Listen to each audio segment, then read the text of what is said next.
Shalom Bapak Ibu Saudara yang dikasihi Tuhan. Seri pengajaran hari ini berjudul Kedamaian Kristen. Saudara, saya ajak terlebih dahulu kita memeriksa apa yang tertulis dalam Yohanes 16 ayat 33. Demikian, semuanya itu kukatakan kepadamu, supaya kamu beroleh damai sejahtera dalam aku. Dalam dunia, kamu menderita penganiayaan. Tetapi, kuatkanlah hatimu. Aku telah mengalahkan dunia. Saudara, itu adalah perkataan Tuhan Yesus. Sepertinya aneh dan tidak masuk akal.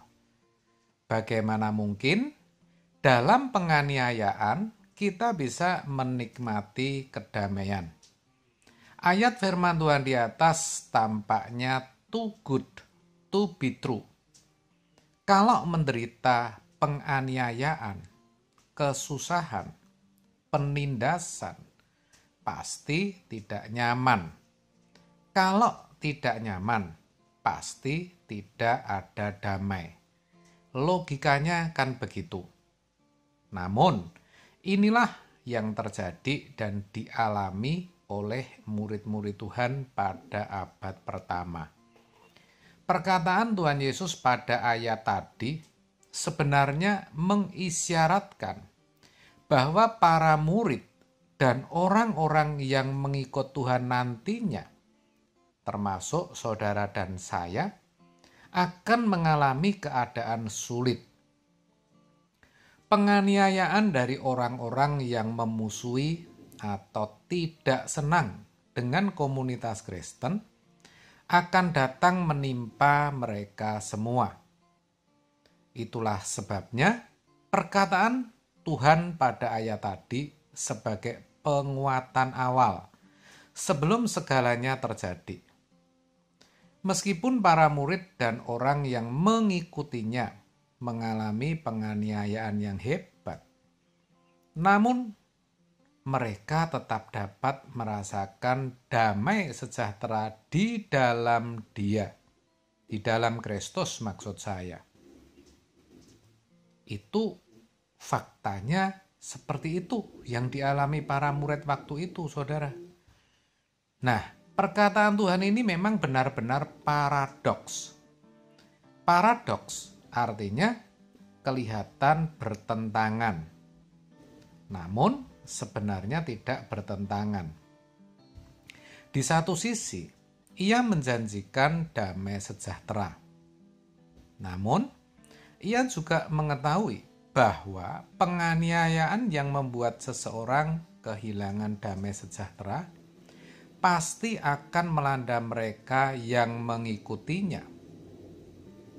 Lalu, bagaimana kita menanggapi perkataan yang paradoks ini, perkataan yang bertentangan ini?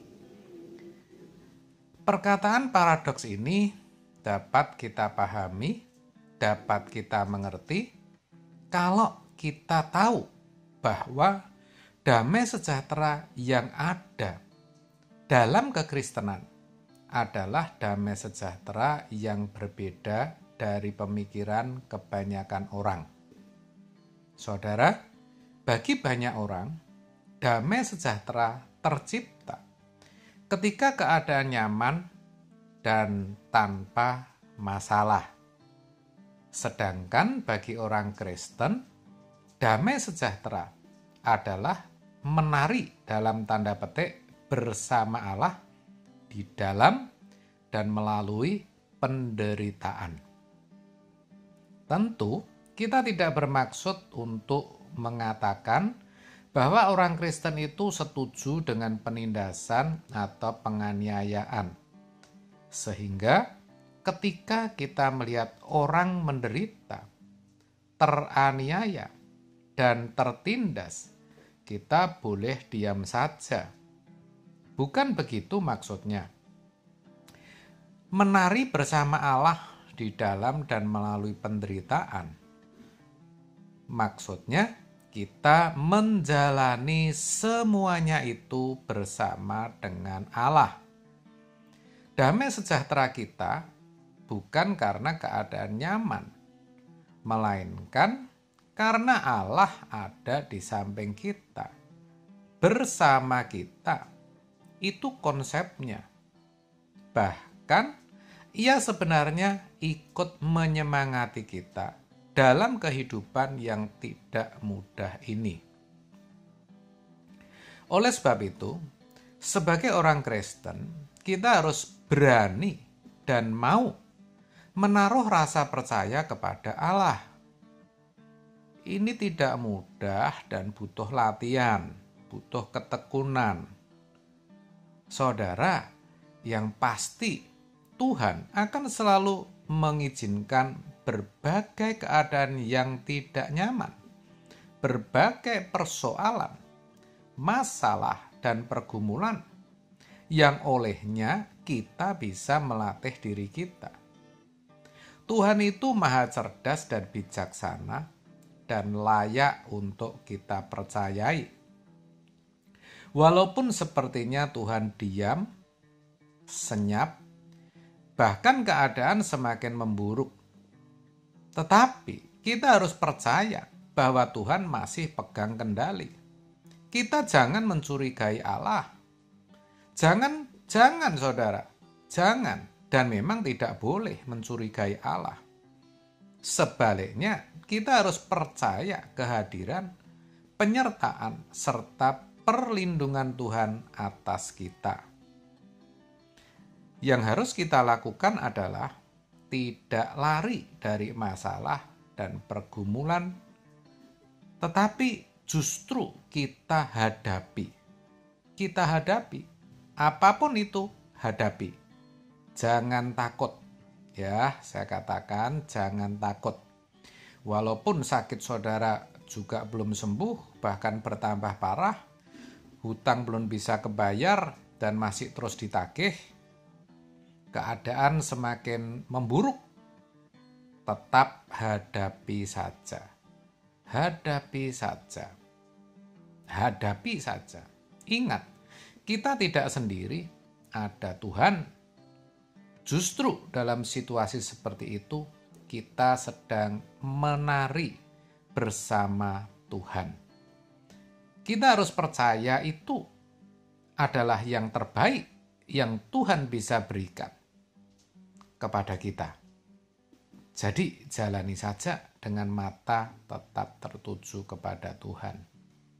Maka damai sejahtera Allah yang melampaui segala akal akan memelihara hati dan pikiran kita dalam Kristus Yesus. Filipi 4 ayat 7.